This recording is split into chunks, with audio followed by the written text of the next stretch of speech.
E convidando então para estar conosco aqui, sem mais delongas, a respeito do nosso querido irmão Rossandro Klinger, que veio aí agraciar o nosso encontro com a palavra tão sempre muito bem-vinda, sempre muito coerente, aprendendo muito com ele. Então o convido ao palco. Pode subir aqui, Rossandro.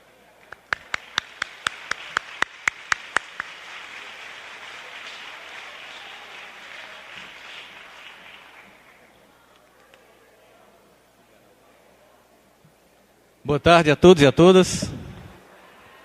Vou pegar aqui para ficar melhor.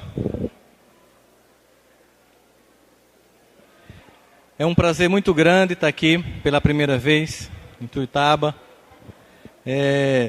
para falar dessa temática, mas eu queria fazer um alerta antes para vocês. Queria que a gente fizesse um acordo de caridade recíproca. Concordam comigo? O acordo é o seguinte: se vocês ficarem com raiva do que eu vou dizer, e eu acho que algumas pessoas vão ficar, a culpa não é minha. A culpa é de Jesus.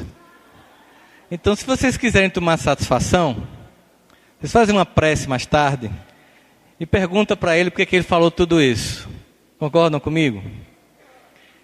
Eu acho que o clima de fraternidade, de alegria, que nos une a todos nós espíritas, nos encontros no Brasil e no mundo, a música, esse evangelho redivivo, realmente aquece os nossos corações. Mas não há como negar que nós estamos passando por um momento muito complexo da história humana. Não há como não perceber a dor que campeia a terra neste momento. E não se preocupem, porque eu não vou deprimi-los falando sobre crise política brasileira. Eu estou falando aqui de algo muito maior. É nós que sabemos e temos o entendimento do que está se passando e muitas vezes ignoramos a seriedade do momento grave pelo qual passa a história humana. Hoje em dia, pesquisadores de todas as áreas tentam entender o que está acontecendo no planeta. É difícil imaginar que um continente tão conflagrado em guerra e que ergueu muros para separar uma cidade e um povo, como foi o Muro de Berlim, hoje faça vistas grossas à multidão daqueles que tentam sobreviver à guerra e procuram encontrar na Europa um canto para ficar. E todos os dias nós temos o desprazer de ver pessoas morrendo afogadas, especialmente a fotografia daquela criança que chamou a atenção do mundo inteiro na praia, como se estivesse dormindo, tentando voltar para um lugar seguro. Ao mesmo tempo, enquanto as tragédias coletivas acontecem, nós percebemos também no cotidiano das nossas vidas, das nossas famílias, dos nossos casamentos, do ambiente de trabalho, dentro dos movimentos religiosos e da nossa doutrina, um significativo nível de conflito entre as pessoas. Ao mesmo tempo também percebemos uma perturbação geral na ordem das vidas pessoais, e enquanto a própria Terra se movimenta nas transformações, cada habitante dela, encarnado ou desencarnado, também tem feito isso. Todos nós vivemos no momento anunciado pelo Evangelho. Todos nós temos uma informação que o mundo acadêmico não tem, que passamos por uma crise de proporções históricas, a maior crise da história humana, que irá nos levar a uma outra condição de status civilizatório e espiritual, mas que não acontecerá sem custos, e que não acontecerá a contento sem a colaboração de cada um de nós, que não está aqui hoje, que não foi chamado por Jesus para reencarnar no Brasil, a convite de Ismael, para ignorar a dor e apenas fazer coro à desgraça e passar a ideia de pessimismo, de tristeza e de desesperança que toma conta das almas da pátria do Cruzeiro. O que mais a gente recebe nos WhatsApp da vida são comentários críticos e piadas sobre o Brasil e sobre os mandatários temporais deste país, esquecendo nós de que quem governa a terra é Jesus. E que todos os mandatários são temporais. E que esses irmãos que se equivocam hoje necessitam muito mais de nossa colaboração, de nossa prece, de nosso apoio. Porque alguém que quer trabalhar na obra de Jesus, alguém que quer fazer a diferença na história do seu povo, deve deixar de ser apenas um crítico quanto mais, para ser alguém que reconhece os problemas, porque não é cego e percebe que há problemas, mas reconhece os problemas, propõe soluções e participa dessas soluções. O que nós iremos falar hoje aqui é sobre céu e inferno como estágios de consciência. E eu vou começar e vou terminar com a mesma frase.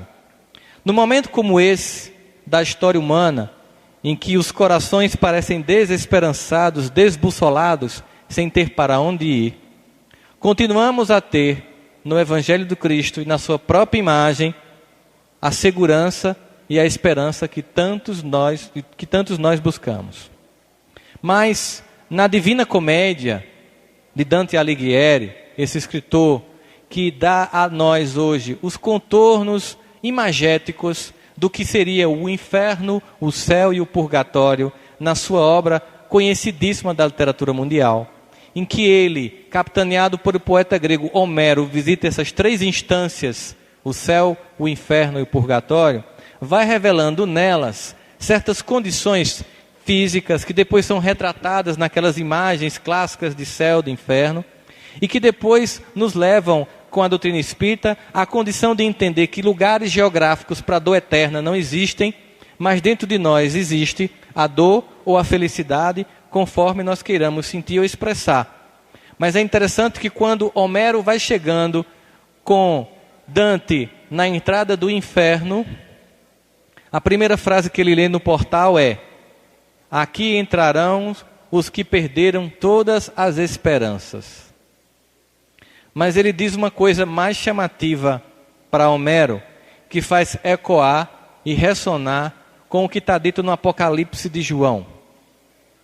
Homero diz a Dante: no inferno, os lugares mais quentes são reservados àquelas pessoas que se mantiveram neutras em tempo de crise. Eu vou repetir, para a gente refletir.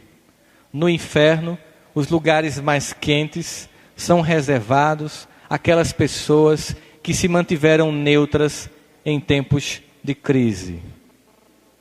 E no Apocalipse de João está escrito: porque não és nem quente, nem frio, hei de vomitar-te.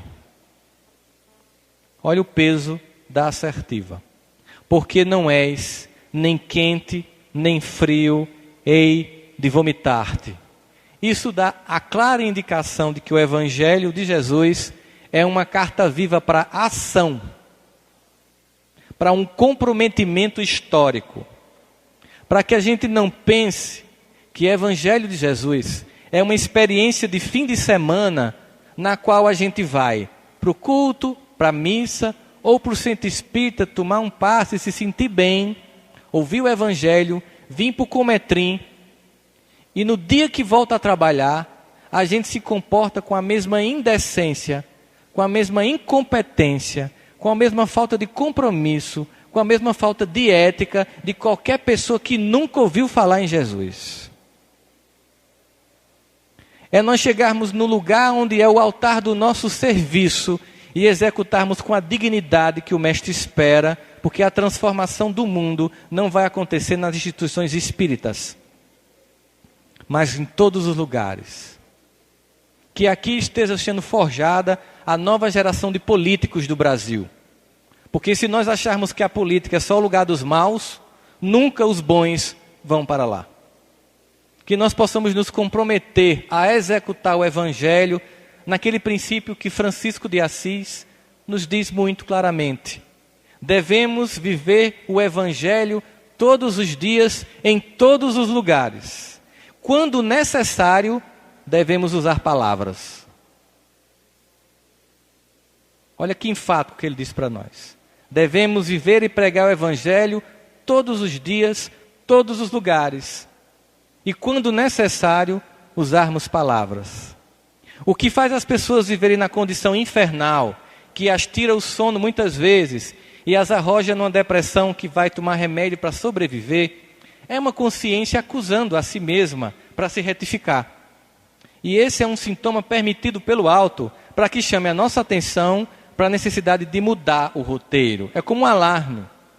Gás de cozinha, o gás metano, ele não tem cheiro na verdade. Mas os especialistas colocam um cheiro para que a gente sinta que algo está errado. O cheiro denuncia que o gás está escapando. Senão nós não sentiríamos, o gás escaparia e quando a gente acendesse a luz da cozinha haveria uma explosão. Assim as doenças do corpo e da alma são o cheiro que denuncia que alguma coisa está errada, nos chamando para a gente reconfigurar o nosso estado de condutas, a nossa forma de viver e proceder no mundo. Quem somos nós espíritas no Brasil?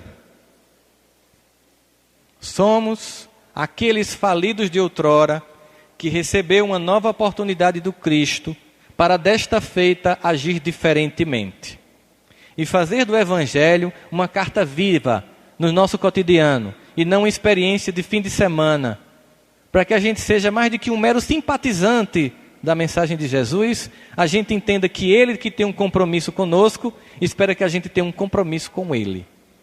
E para que o quadro das coisas mude, é preciso que a gente deixe de apontar para fora e comece a enxergar dentro a grande necessidade de mudança.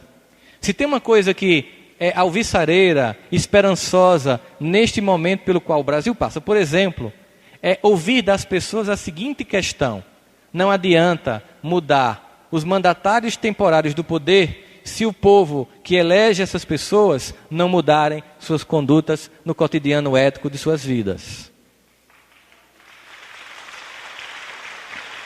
Se nós estamos sentindo isso, se nós estamos almejando isso, é porque finalmente a gente entendeu que o Evangelho de Jesus não é para mudar os outros. O Evangelho de Jesus é para mudar a gente. E a gente pode até dizer, mas como mudar um país como este? A história humana, vamos recordar, nunca foi mudada pelas massas. A história humana sempre foi mudada por um pequeno grupo que viu mais além e que resolveu influenciar as massas. A história humana foi mudada por 12 homens seguindo um. E que até hoje reflete nas nossas existências. A queda da Bastilha na França foi um grupo que pensou diferente e ousou derrubar o poder e criar o liberté, égalité, fraternité. Na história humana, em todos os momentos, é um pequeno grupo que passa a influir, porque vai mais além, muda sua conduta, se inspira num patamar de ética mais transcendente e resolve influenciar e ajudar aqueles que ainda estão cegos naquilo que Joana de Ângeles vai nos dizer, consciência de sono. Vive apenas para sexo, alimentação e sono. Aqueles que conseguem ir mais além, se projetam no futuro e percebem o compromisso que têm com o tempo. E quando adentramos a essa doutrina, Evangelho Redivivo de Jesus, e percebemos que aqui não existe objetivo de salvação pessoal. Eu sei que muitos de nós vêm de outros campos da fé cristã e temos uma tendência de reproduzir aqui aquilo que a gente visualizava lá. Então, para muitos espíritas, há uma apenas substituição. O inferno vira umbral e o céu é uma espécie de alfaville chamada Nosso Lar, que você pensa que fazendo campanha do quilo, sopão e esde vai conseguir um lote, financiar uma casa e morar lá com veneranda. Lamento informar que a doutrina espírita não tem como objetivo salvar a nossa vida pessoal. A doutrina espírita nos convida para que a gente faça parte de um processo de redenção da humanidade. Porque isto aqui é uma nave. E enquanto um filho do Cristo chorar, ela não embarca para o rumo do futuro. Portanto, não adianta cercar a sua casa com cerca elétrica, blindar o seu carro, enquanto o resto da humanidade sofre. Porque um dia você desce do seu carro. Certa feita, eu fui comprar comida chinesa E não sei se vocês já viram que comida chinesa tem um biscoito. Já viram? E sempre tem uma frase positiva. É um biscoito da sorte que os chineses chamam. E sempre tem uma frase positiva. E nesse dia eu estava em Recife. E assim saiu a frase: hoje você terá um encontro inusitado. Aí eu fiz, uau, o que será? Já sou casado? O que é que pode ser de inusitado? Eu abri o carro, entrei numa farmácia e eu fui assaltado. Levaram meu celular, minha carteira. Perdeu, mano, perdeu, velho, perdeu. Tira aí, velho, perdeu, mano. 2 vítimas sociais de 16 anos, com armas na nossa cabeça, ameaçaram, chutaram pessoas e levaram tudo que a gente tinha. E eu concluí, de fato, foi um encontro inusitado. E a grande questão é, ficar com ódio do que aconteceu ou se perguntar, com a minha contribuição, para que no meu país, ao invés de um jovem de 16 anos pegar uma arma para roubar coisas e depois destruir a sua própria vida usando drogas, ele esteja num cometrim sendo evangelizado? Como é que eu faço para sair da indiferença de ficar apenas estudando essa doutrina e vou vivenciar essa doutrina para sair da zona de conforto e vou resgatar as almas dessa periferia moral que existe no mundo? Porque a periferia física é muito fácil de ser identificada. Você chega, vê uma pequena casa, leva uma sopa, uma campanha do quilo, faz um ESD lá, você faz um bazar, leva roupas, mas depois você não tem compromisso com aquelas vidas. Depois você no cotidiano do seu trabalho não tem compromisso com o que faz, mas diz ser um seguidor do Cristo. O céu e o inferno existenciais são as experiências que sentimos pelo compromisso ou descompromisso com a mensagem de Jesus. Quando Kardec começa a construir este livro, que faz 150 anos, ele nos traz com detalhes jamais trazidos na história da teologia do mundo, o que acontece em detalhes com os espíritos felizes ou desditosos, que revelam suas dores ou alegrias do outro lado, mediante o que fizeram, e não a fé que professaram. A felicidade dos espíritos que se manifestam para falar em o céu e o inferno, ou a infelicidade, não tem a ver com a fé que professavam, tem a ver com a conduta cotidiana que exerciam, que viviam as suas vidas. Portanto, se nós queremos mudar o estado das coisas e da nossa existência, nós temos que finalmente repensar a forma como nós estamos conduzindo a nossa vida. Nós temos que repensar a forma como nós estamos vivenciando esse evangelho no nosso cotidiano. Quando nós pegamos o que é dito em Lucas por Jesus na transcrição do evangelista, no capítulo 17, versículo 20 a 21, nós percebemos que o próprio Cristo já deixava claro que não existia um lugar físico onde haveria o céu e o inferno, mas sim um lugar de interioridades. Interrogado pelos fariseus, isso está em Lucas, no capítulo 17, versículos de 20 a 21, interrogado pelos fariseus, quando viria o reino de Deus, Jesus lhes respondeu: não vem o reino de Deus com coisa visível à aparência, nem dirão, ele aqui ou lá está, porque o reino de Deus está dentro de vós. Então, veja só, o reino de Deus está dentro de mim. Então, qual é a minha tarefa se eu vivencio este reino? É exteriorizar esse reino para os outros. Ele faz uma proposta para a gente que no primeiro momento parece assim meio estranha. Jesus diz assim: eis que eu vos envio como cordeiro em meio a lobos. Quando eu li isso assim, eu fiz, pô Jesus, que barbaridade. Os pobres dos cordeirinhos, ser tudo trucidado por esses lobos ferozes do mundo. Essas almas ainda incapazes. Quando eu comecei a ler Emmanuel analisando essa mensagem, Emmanuel é um dos mais excelentes comentadores do Evangelho da história humana. Daqui a 50 anos, daqui a 100 anos, quando a doutrina espírita for o alvo da humanidade, as pessoas vão aprender português para entender a análise exegética de Emmanuel do Evangelho. É só você pegar um trecho de Pão Nosso, de Vinha de Luz, que você tem noção do que essa alma consegue extrair de uma frase do Evangelho. E ao ler Emmanuel analisando essa passagem, eu entendi que a proposta é outra. O que Jesus está querendo dizer é o seguinte, que nós, os cordeiros, já obedientes ao Evangelho do Reino, devemos inspirar os lobos para amansá-los. Mas essa inspiração vem de um compromisso com a dor humana e não de um afastamento. Nós não somos aqui uma raça de eleitos, espíritos superiores. Eu sei que quando a gente entra no centro espírita a primeira vez, pelo menos eu tive essa impressão, eu achei que todo mundo era luminoso. Eu entrei, tinha uma pessoa entregando uma mensagem com uma voz doce: seja bem-vindo, querido irmão. Receba essa mensagem, que o mestre lhe abençoe. Né?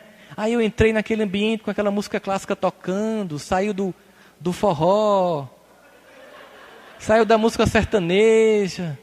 Aí estava lá um Nando Cordel suave tocando, uma pessoa faz a prece, aquela voz doce, eu digo, é um espírito de luz, eu estou no lugar errado. Aí vem um expositor, começa a falar, aí ele já está lendo Emmanuel e começa a mudar o linguajar do português, aí em vez dele fazer, entretanto, todavia, porém, ele faz debalde os acontecimentos do mundo. Eu faço, eu estou no lugar errado, aqui só tem espírito de luz. Basta ficar mais 10 dias que você começa a observar que ali é o lugar certo para todos estarem. Eu vim para os que estão doentes. E você entende que você está internado no mesmo hospital. E que aqueles que julgam que são médicos são as almas mais necessitadas do Evangelho.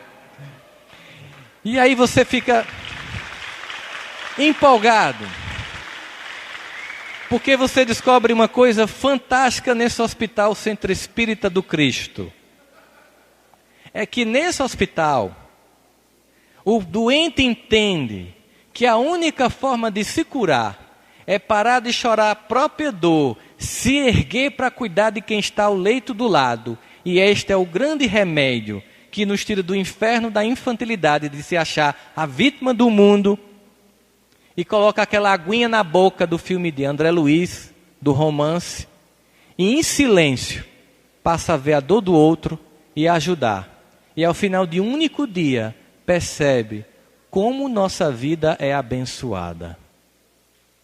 E ao invés de ser o infantil ingrato que apenas pede, pede e chora, se torna alguém que colabora e entende o papel que tem na tarefa do Evangelho. Para que nós possamos experimentar esse céu, devemos escutar Jesus quando nos diz: vinde a mim, todos vós que estáis cansados, que eu vos aliviarei. Esse convite é fantástico, né, gente? Diga aí. Em meio a um mundo tão louco, a propostas tão desnorteadas, ouvir assim: vinde a mim, vós todos que estáis cansados, que eu vos aliviarei. O problema é que tem gente que faz essa leitura para aí fecha a Bíblia. Aí faz, Jesus vai me aliviar. Eu vou continuar sendo equivocado. Eu vou continuar fazendo tudo errado, mas no fim de semana Ele vai me aliviar. Jesus é um limpol. Você peca, Ele limpa. Você peca, Ele limpa. Você peca, Ele limpa.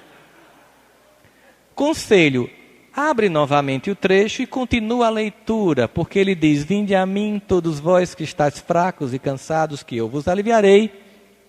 Aprendei de mim, que sou brando e pacífico de coração. Então essa leveza não vem dele gratuitamente.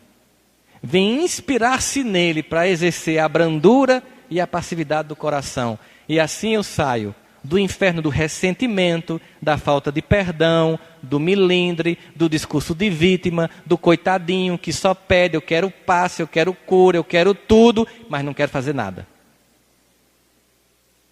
Parando de chorar e de só pedir, ele passa a agir e entende que quando a gente age no bem, o bem investe em nós. Por que alguns de nós preferem continuar no inferno? Vocês sabiam que a coisa mais chocante, descoberto pela psicologia, nos estudos do comportamento humano, é entender o masoquismo? Porque tem pessoa que gosta de ser infeliz. Uma vez chegou um paciente me contando o seguinte: eu quero sair da casa da minha mãe porque eu não aguento, ela só reclama. tudo para ela é negativo. Ela só fala coisa ruim, para ela nada vai dar certo. Ela tem aquele discurso de graça, nem injeção na testa. Comigo nunca acontece nada, eu nunca ganhei uma rifa. Aquele discurso de uma pessoa amarga. Eu não aguento, vou sair de casa, tal. E ele contou para as irmãs dele que queria sair de casa, e ele me contou isso. Ela sofre demais, tem hora que eu tenho pena dela. Eu disse, não, ela não sofre muito não. Ele fez, não, ela gosta disso. Ele, tu é louco? Não, é sério, ela tem um prazer nisso que você está pensando que é sofrimento para ela, ela tem prazer. Aí ele fez, psicólogo é um bicho muito doido. A pessoa vinha aqui para dizer que a mãe está sofrendo, e o idiota dizer na cara da gente, e o cara pagando, que a mãe da gente gosta de sofrer. Ele ficou irritado comigo. Aí ele conversou com as irmãs sobre essa história. As irmãs falaram para a mãe, e a mãe deixou de reclamar, com medo dele sair de casa. Como ele é muito rico, a família toda é muito rica, quando foi no aniversário, ele disse, mamãe, a senhora quer um apartamento novo, quer um carro novo, quer ir para a Europa, quer uma joia, quer o que de presente? Aí a mãe disse assim, meu filho, você quer me dar um presente mesmo? Eu posso pedir de coração? Pode. Deixa eu reclamar da vida? Aí ele chegou no consultório e disse, mas rapaz, tu estava certo, minha mãe gosta. Ela tem prazer em reclamar. Por que algumas pessoas têm prazer em reclamar? Porque algumas pessoas sempre estão incorporando no centro, sempre estão tomando passe, sempre tem que estar sendo socorrida. Venha fazer evangelho, reze por mim, nem para rezar por ela presta. Por quê?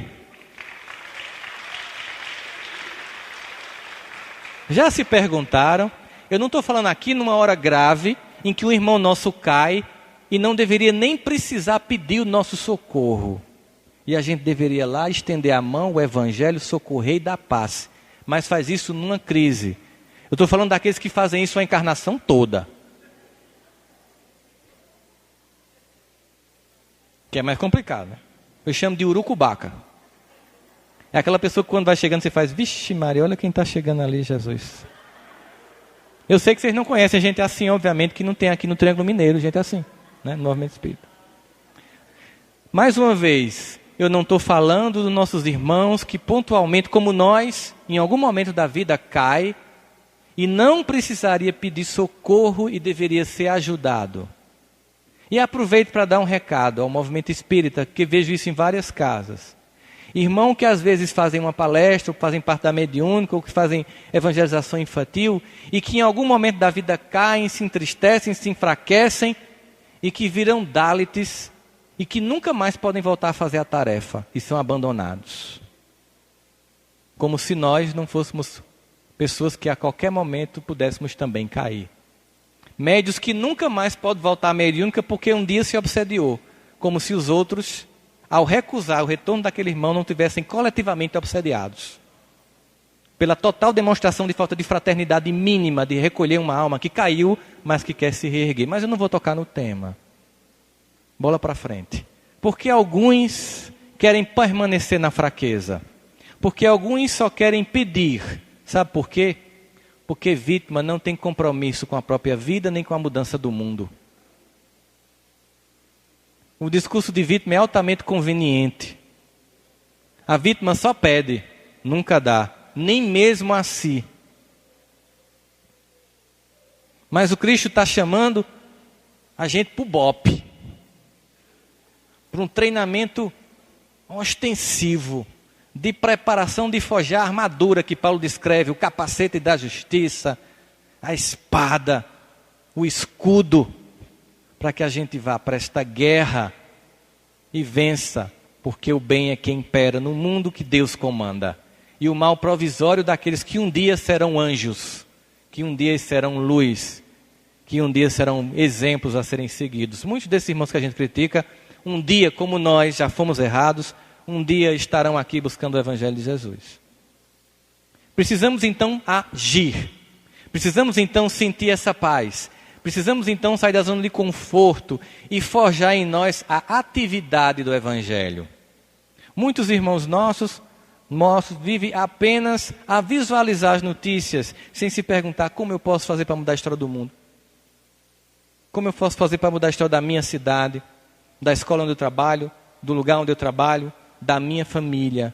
como eu posso fazer para inspirar e fazer parte da regeneração. Afinal, o planeta Terra não se regenerará. A única coisa que pode se regenerar são os habitantes do planeta Terra. Nós nos regeneraremos e então a Terra coletivamente sentirá a mudança de nossas atitudes. E aí a paz tão desejada, a suavidade tão balsâmica prometida por Jesus, será sentida no momento em que nós agirmos com brandura de coração, mas com iniciativa. Nós precisamos ser aquele aluno proativo. Vocês, quem é professor aqui, por favor, levante a mão, por favor. De escola pública. O que foi que você fez na encarnação passada para merecer isso? Me diga. Eu não sei o que você fez, mas eu sei por que você foi escolhido para dar aula em escola pública. Porque Jesus só confiaria uma tarefa dessa a pessoas realmente devotadas ao seu evangelho. Parabéns.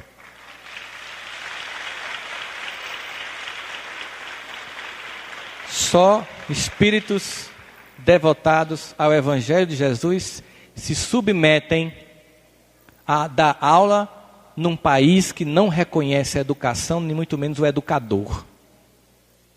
E que apesar disso, serve. Meus parabéns, meus irmãos. Mas nós devemos nos perguntar, a nossa tarefa de estarmos aqui, a nossa tarefa de fazermos a mudança, é sermos proativos. E eu falei de professor porque todo professor sabe que numa sala de aula, e aí a gente também foi aluno e vai lembrar disso. Numa sala de aula, classicamente, nós temos 3 tipos de alunos. Os proativos, os reativos e os nem-nem.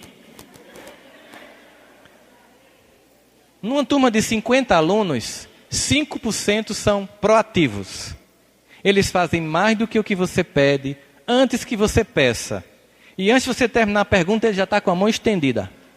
Feito Hermione de Harry Potter. É uma proativa a bichinha, não é? 5 alunos. 30 são reativos. Só faz o que você pede, quando você pede, sob a ameaça de uma prova. E os outros 15, como dizem nossos irmãos evangélicos, só Jesus na causa. Porque eles são a geração nem. Nem estuda, nem trabalha, nem quer nada com a vida. Ora, quem muda? Aqueles que têm iniciativa. Sabe o que chama atenção no Evangelho de Jesus? É ele em busca de quem tem iniciativa. E o mais interessante é que quem tem iniciativa são aquelas pessoas que a gente nem queria chegar perto. O que chama a atenção de Jesus são as pessoas que o buscam, com um propósito de mudança. Observe algumas cenas. A mulher que estava sangrando, a multidão inteira tocando nele, com certeza a maioria querendo cura. Eu quero a cura, mas só uma de fato queria. Só uma queria sair do inferno da doença para a cura. O resto queria continuar sendo vítima. Muitos tocaram nele, mas só uma parou de sangrar. Chamou a atenção dele. Oxê, quem foi que me tocou? Aí os discípulos devem ter dito, Jesus, espera aí, tá difícil, né? Está todo mundo pegando em tu, como é que eu vou saber quem foi? Não, mas uma me tocou diferente porque eu senti sair poder de mim. Porque ela queria deixar de ser vítima para ser curada. Zaqueu. Imagina a cena de Zaqueu. Como é o nome da principal rua aqui de Itubiaia? Como é o nome da principal rua? 2 torres? 22. Quando a gente está... 2 torres. Da distância que eu estou, ficou 2 torres. Ele fez assim, eu vi 2 torres. 22, quando a gente está marcando o bingo lá na Paraíba, faz 2 patins na lagoa. É 22. Pronto. Imagina a situação. Está lá Jesus passando na rua 22. A multidão para vê-lo.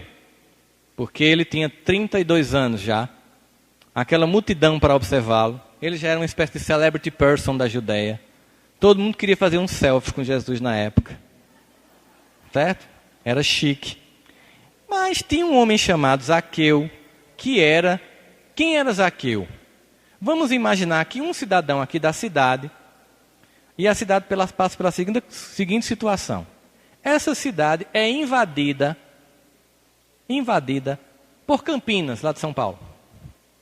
E aqui tem um administrador e toda a população dessa cidade, do Triângulo Mineiro, trabalha para pagar 50% do que tem para Campinas.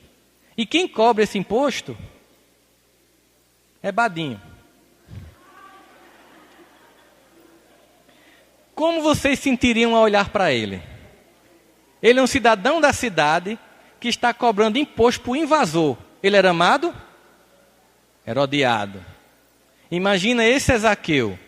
Jesus vai passando na rua 22, e não nas duas torres. E Zaqueu, que é baixinho, segundo a narrativa do Evangelho, tenta vê-lo.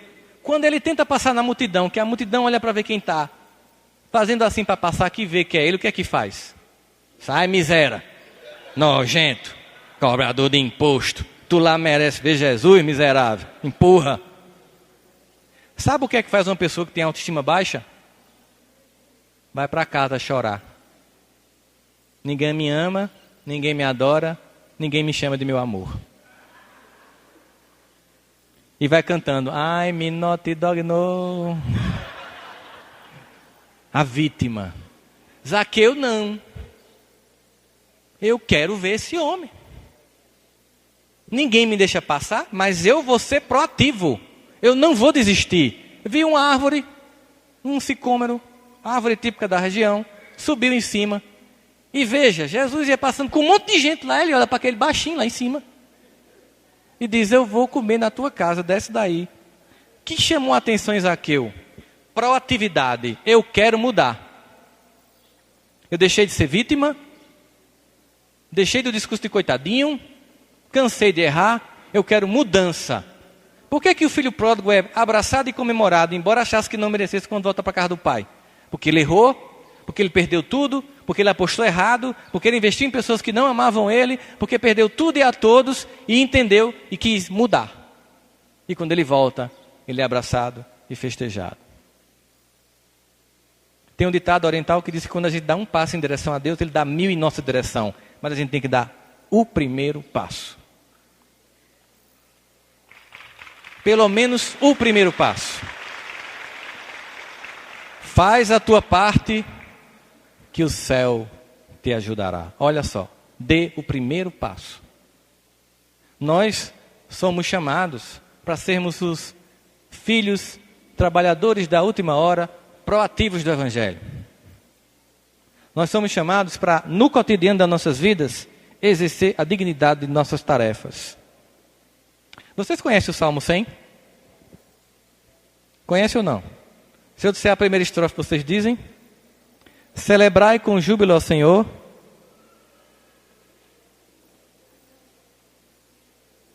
Estamos precisando de mais Haroldo Dutra em Severino Celestino. Celebrai com júbilo ao Senhor. Olha só.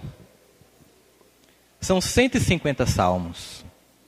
Desses, 105 são de Davi. 14 da família Isé.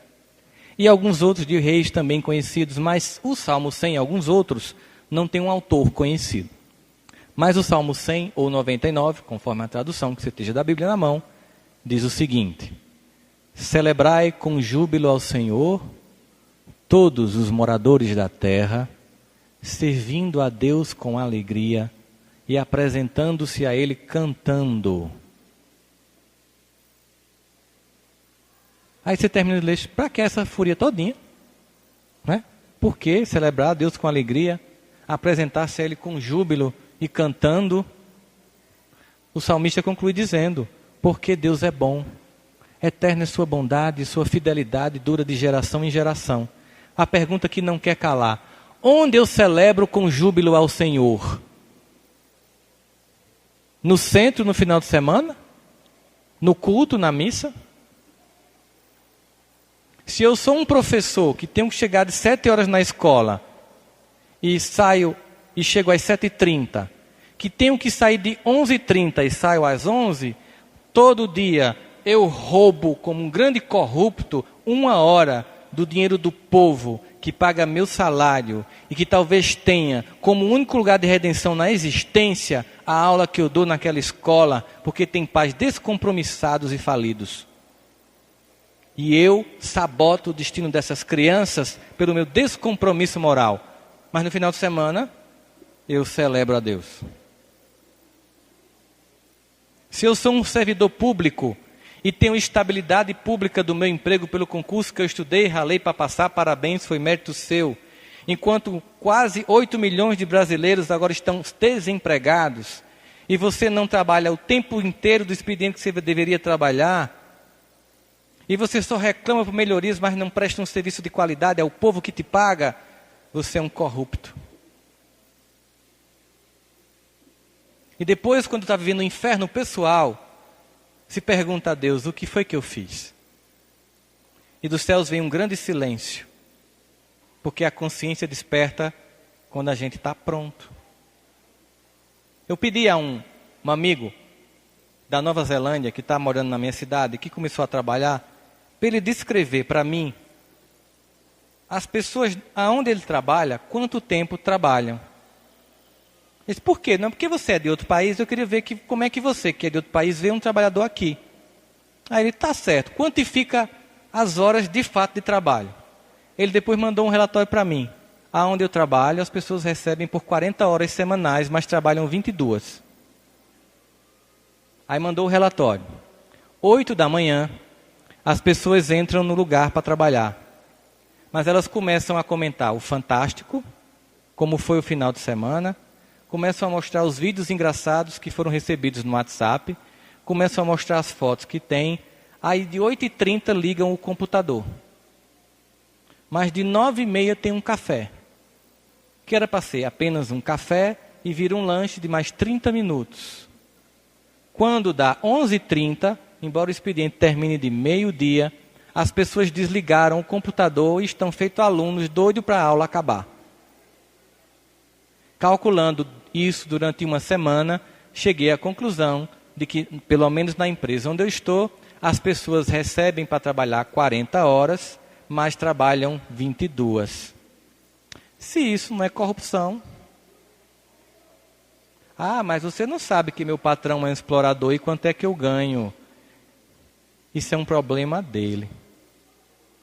Quem vai arcar com as consequências do erro dele é ele. Se eu não sou fiel no pouco, eu não vou ser fiel no muito. Se eu não tenho compromisso com o que eu faço, nada vai mais me ser acrescentado. Porque na parábola daquela que Jesus conta, do Senhor da videira da uva, que as pessoas chegam para plantar, colher uva de 5 da manhã, 9 da manhã, ele chama mais gente meio-dia, mais gente 2 da tarde, mais gente 3 da tarde, 4 da tarde chama mais gente, quando dá 5 da tarde, ele paga a todo mundo a mesma coisa.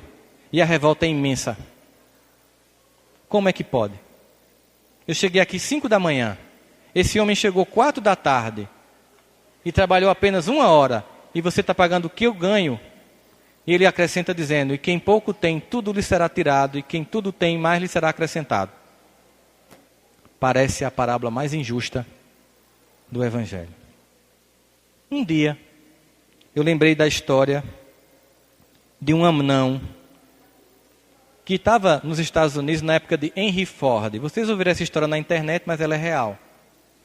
Houve um problema na linha de produção de Ford. E esse era uma espécie de cientista, esse anão, cujo nome agora eu não lembro.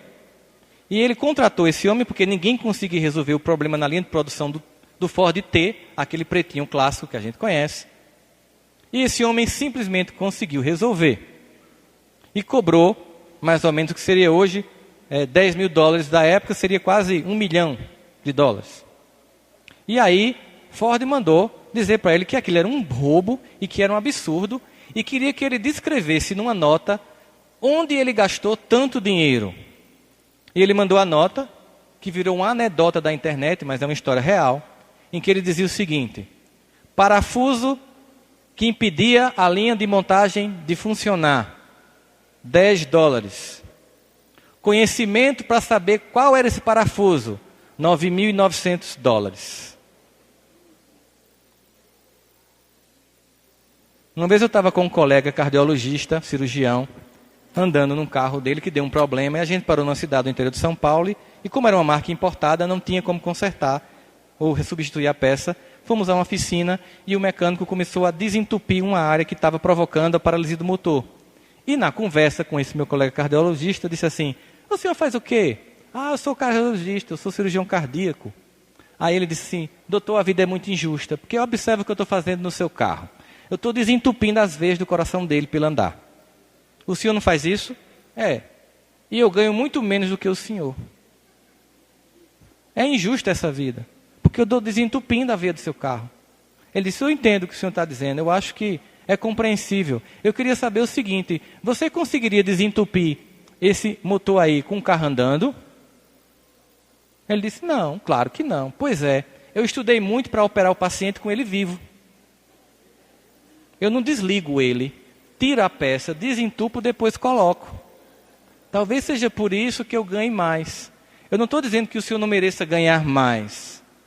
Mas quando a gente se esforça, a gente consegue em 1 hora ganhar o que as pessoas ganham em um dia inteiro de trabalho.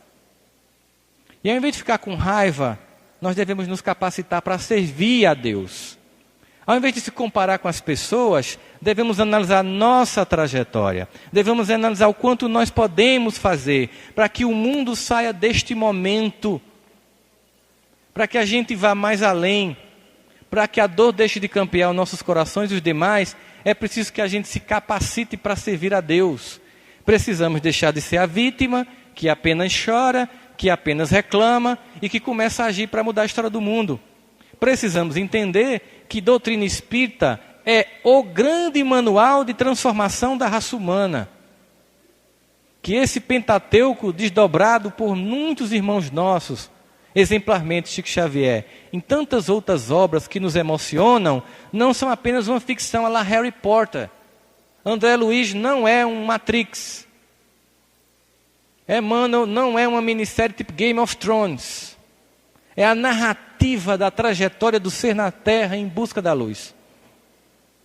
São almas que caíram, que faliram e que voltaram para nos dizer como caíram e como se reergueram, para nos dar um exemplo de como antecipar isso se a gente parar de cair para se erguer e servir.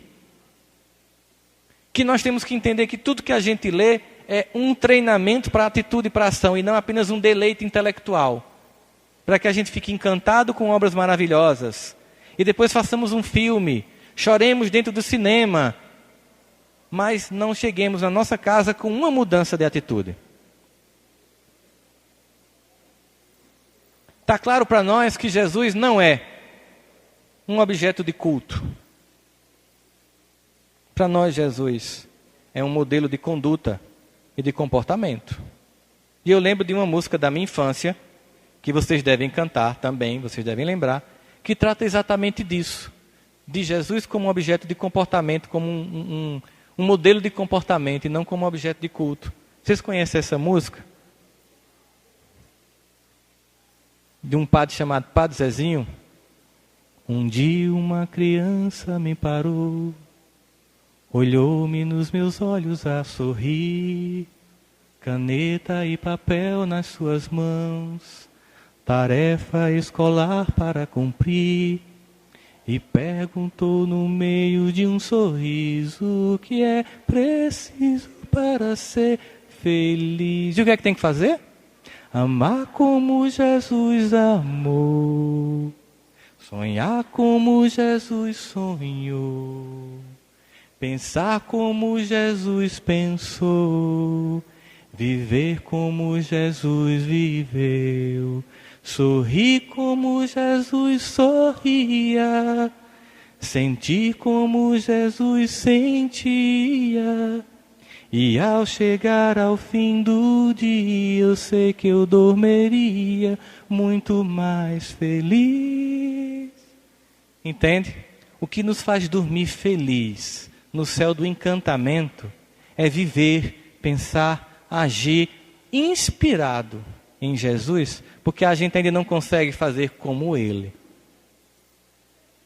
Mas como diz Paulo, o que nos define como filhos de Deus, seguidores do Mestre, é a meta que estabelecemos. Não é o erro que ainda cometemos. É o desejo meta de sermos anjos. É o desejo meta de agirmos para mudar o nosso comportamento. É sairmos de uma visão deturpada, daqueles que apenas reclamam, que só veem o caos, e sermos o portador da esperança, da luz, da mudança.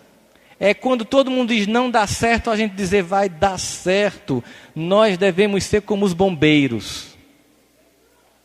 Nós espíritas devemos nos comportar como os bombeiros. Quando o perigo começa a acontecer, todo mundo vem para cá. Só o carro do bombeiro vai para lá.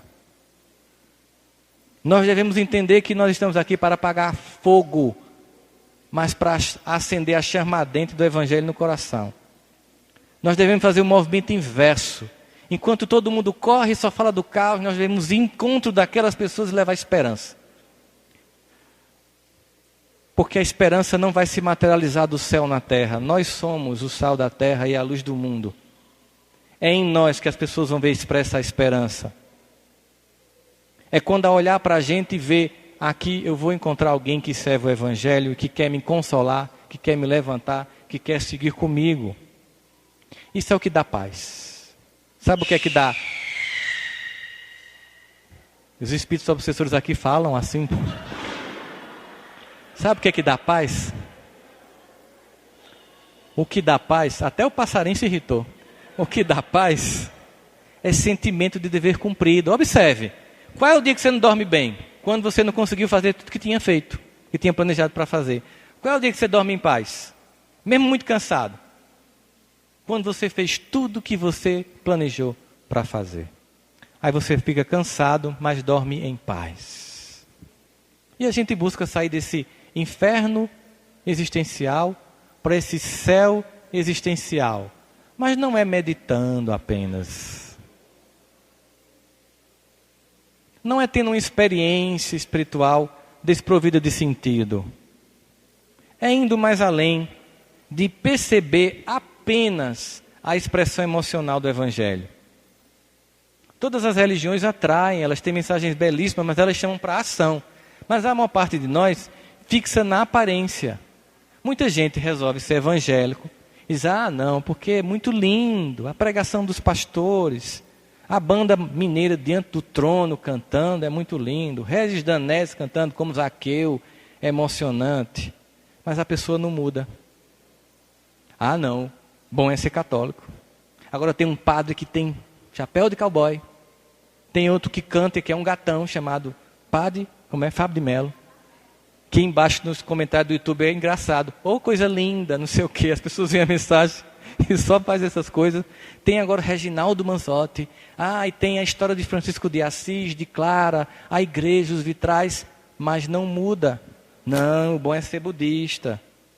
Ficar assim, meditando. Mas não muda. Massa é ser Hare Krishna. Bota aquela roupinha laranja. Fica cantando Hare Krishna, acende um incenso, dentro de casa, abre os caminhos, afasta os obsessores. Bom é ser muçulmano. 5 vezes por dia, pega a bússola, foca Meca, Medina e começa a fazer reverência a Allah. Mas é espírita, velho. Espírita que é legal. Espírita conversa com quem já foi. Espírita vai. Espírita vem, daqui uns dias vai ter um aplicativo Skype Celeste, feito pelo Movimento Espírita, né? Então massa é ser espírita, meu irmão. Isso é que é legal. A gente vai vender esse aplicativo na Apple Store. Vai ser também para o Windows Phone, para todo tipo de celular, de todo tipo de planejamento que a gente imaginar. Mas o indivíduo não muda. É um cristão de aparente. Ele é um mero simpatizante do Evangelho. Mas o Evangelho ainda não se tornou uma vivência na sua vida. Não pratica, não se expressa, não sai de si para servir. Todos nós queremos paz. Todos nós queremos sentir essa paz. Todos nós queremos usufruir dessa proposta generosa do Evangelho. Mas, igual a uma charge que eu recebi, que era assim: quem quer mudança? A multidão. Quem quer mudar? Quem quer a paz? Quem quer ser a paz do mundo? Quem quer o perdão? Quem quer estender as mãos e perdoar? Quem quer ser reconhecido e elogiado? Quem quer reconhecer e elogiar? O movimento em Jesus é um movimento de atividade. E nessa atividade, a preocupação é em servir, não em ser servido. Eu não vim para ser servido, eu vim para servir. Quando a gente sai do ego, de querer ser o centro do universo, baixa a crista e entende que o centro é Deus e que seu representante maior é o Cristo, a gente abre mão dessa necessidade de se tornar o centro das atenções e se torna um servidor daquele que de fato é o centro das atenções, até depois de um processo que é lento, que é no dia para a noite, mas a gente vai conseguir, até a gente passar pelo processo de Paulo. 3 anos no deserto, muito equívoco, apedrejado na Grécia, crista baixa, ele não se anula, ele não se nega, ele se eleva e diz, já não sou eu quem vive, é Jesus quem vive em mim. Tudo que a gente quer é isso. A verdade é essa. Eu acho que a maior parte de nós está cansado já. A gente está cansado de tanto erro. A gente está cansado de tanto equívoco. Esses doces são para mim, não adianta olhar. Isso é inveja, é feio. Papai do céu briga. Ele até pediu para eu vir com a mala vazia para levar um docinho daqui de Minas, então não adianta. Vamos comprar lá fora. E é? Então tu não cobra imposto de mim, não? A gente faz uma negociação. A gente está cansado. A gente quer essa paz. A gente também quer ser um instrumento dessa paz. A gente quer cantar e vivenciar Francisco de Assis. Senhor, fazei de mim um instrumento da vossa paz. A gente não quer apenas se emocionar ao ouvir ou ao cantar a música. A gente quer cantar no coração e nas mãos, nos gestos cotidianos daqueles que fazem a mudança do tempo, a mudança da história. A gente quer sentir essa lei que está na nossa consciência, nessa resposta que é a mais teologicamente profunda dada a Kardec no Livro dos Espíritos, na questão 622, onde está a lei de Deus na consciência? E Kardec pergunta, visto que traz na consciência a lei de Deus, que necessidade havia ela de ser revelada? Eles respondem, os homens esqueceram e desprezaram, então quis Deus que fosse lembrada. E manda o Consolador para lembrar, para limpar os equívocos, para acrescentar coisas novas.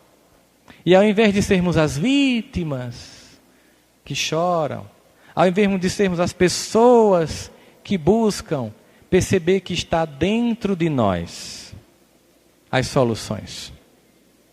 Tão bem descrita naquela belíssima poesia que aí vocês conhecem de Alta de Souza, não conhecem? Em que fala dessa construção interna. Meus irmãos, tuas preces mais singelas são ouvidas no espaço ilimitado. Sei que às vezes choras consternado ao silêncio da força que interpelas. Volta lá no teu templo interno que está abandonado, porque lá é onde está erguida a mais alta de todas as capelas. E encontra-se lá também as respostas mais lúcidas e belas, que hão de fazer-te alegre e deslumbrado. Por isso, meu irmão, escuta teu coração em cada prece, porque Deus responde em ti mesmo e te esclarece com a força eterna da consolação. E aí então compreenderás a dor que te domina, esse inferno, essa depressão, essa angústia, essa falta de perdão, ante a linguagem pura e peregrina da voz de Deus em luz e redenção. Dentro de nós todas as respostas, dentro do nosso coração toda a catedral luminosa, um Deus que nos inspira, irmãos anônimos que nos orientam, e a gente fazendo ouvidos moucos à mensagem do Evangelho e dando eco à mensagem de caos do mundo. Crises vão e vêm. O amor é que é eterno. Crises outras virão, porque a gente faz parte da cocriação com Deus. Quando a gente mete os pés pelas mãos, a gente altera temporariamente a ordem das coisas, mas Deus que nos ama reordena tudo de novo. Não vamos ser os arautos da desesperança. Vamos ser o agente da paz e da esperança. Não vamos reforçar o coro e o discurso do caos. Vamos aumentar as nossas preces pela pátria do Evangelho. Mas vamos, mais que isso, não apenas, aliás, pedir a Deus que ilumine os nossos irmãos que estão estagiando na vida política no Brasil. Mas pedir sobretudo a Deus que nos inspire para que na minha vida pessoal eu seja a luz do mundo e o sal da terra. Que eu inspire as pessoas na mudança do meu comportamento. Que eu faça a mudança que eu desejo no mundo. Que eu leve a paz que eu quero para mim. Que eu leve a justiça que eu solicito. Que eu leve o serviço que eu tanto peço.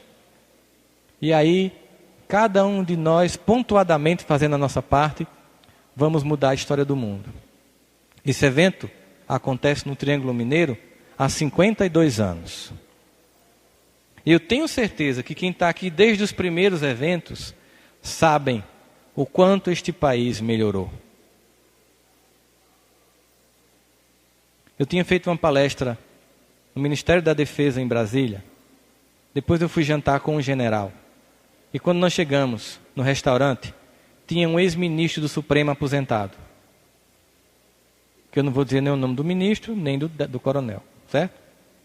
E ele olhou para o ministro e disse: ministro, na sua época não tinha essas coisas aqui em Brasília. Que tristeza, né?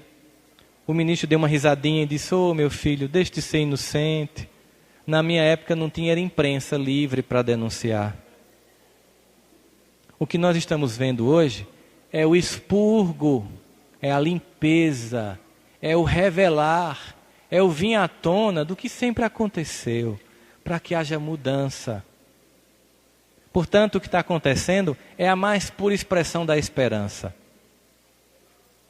O que nós vamos ver nas nossas vidas pessoais é a vinda desses segredinhos que todo mundo tem revelado ali, ó. Porque para a mudança vir, nós temos que reestruturar nossa própria vida. Se nós queremos um céu existencial, se nós queremos um compromisso com Jesus na nossa vida e na vida da nossa história, nós devemos repensar a nossa forma de agir neste tempo em que estamos encarnados. Para que nós não possamos depois ouvir, no umbral, os lugares mais quentes estão reservados para aqueles espíritas que se mantiveram neutros em tempo de crise. Juntos pelo Evangelho, meus irmãos. Muita paz e muito obrigado.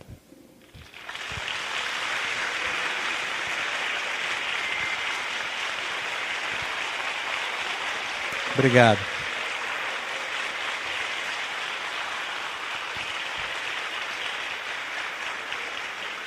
Vão ficar com inveja não, né? Eu agradeço e sei que toda essa efusividade e alegria é fruto do fato de que eu estava falando de quem de fato merece todo o aplauso e todo o nosso louvor, né? E todo o nosso contentamento, que é o Cristo Jesus. Eu sei disso. Muito obrigado, meus irmãos. Ainda bem que eu não canto. Rossandro, nós te agradecemos mais uma vez por estar entre nós, não é? Nós conhecemos o Rossandro alguns anos atrás, nunca tinha ouvido falar dele e o nome chamou a atenção, né? Rossandro Klinge, quem será? A princípio eu pensei que era um ator da Globo, Klinge, né? Um nome assim tão bonito, tão diferente, né? Aí o ano passado, para a organização da Cometrim de Ibiá, nós sugerimos o nome dele, porque já então havíamos conhecido em Goiânia. E de lá para cá, desde o ano passado, ele está entre nós e com certeza permanecerá entre nós por muito e muito tempo, nessa viagem que não é fácil. Para vocês terem uma ideia, ele saiu ontem à noite de Campina Grande, foi para João Pessoa, pegar um avião, porque o voo de Campina Grande tinha sido cancelado, foi para Guarulhos, Uberlândia, para estar conosco aqui hoje, né? Quase uma viagem internacional, para ficar poucas horas, porque daqui a pouco ele vai para Goiânia, novamente para pegar o avião, 5 horas da manhã, para voltar para Campina Grande. Então é um sacrifício que nós reconhecemos e agradecemos, e que ele possa levar de nós aquilo que temos de melhor em nosso coração, que é o carinho, que é a gratidão, e que Deus abençoe no seu trabalho doutrinário, na sua vida familiar, e leva sempre esse coração amigo dos mineiros, dos triangulinos, tá bom? E aqui tem algumas lembranças das crianças do Lar Espírita Pouso do Amanhecer e dos espíritas de Ituiutaba. São alguns doces típicos da nossa região, alguma comida, né? E eu falei assim, gente, pro Rossandro não precisa farinha, tá ok?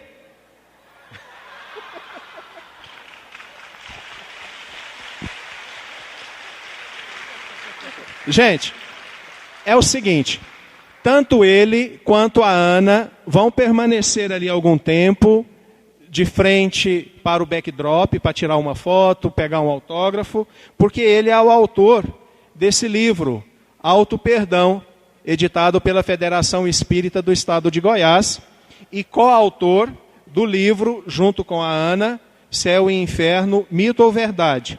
E tem também os DVDs para aqueles que tiverem interesse, fiquem à vontade, tenham um resto de tarde muito agradável.